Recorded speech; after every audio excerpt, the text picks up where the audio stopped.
Jésus n'aime aucun Chinois, car non seulement on trouve très peu d'églises en Chine, mais les autorités chinoises ont fait démolir plusieurs d'entre elles.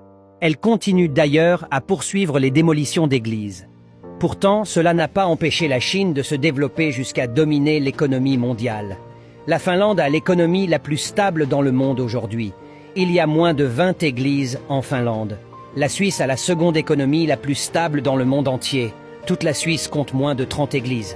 Le Danemark est la troisième économie la plus stable au monde.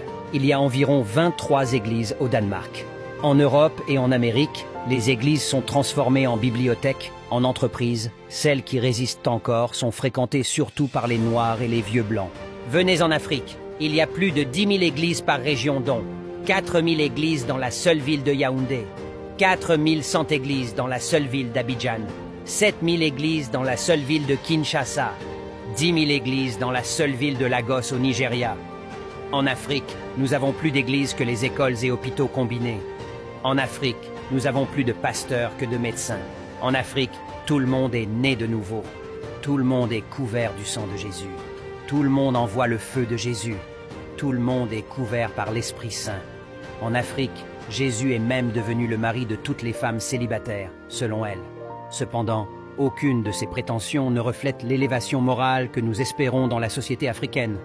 Nous, les Africains, sommes parmi les plus paresseux, les plus trompeurs, les plus corrompus, les plus hypocrites, les plus haineux, avec les hommes les plus infidèles de la planète, avec tout notre Jésus et l'Esprit Saint.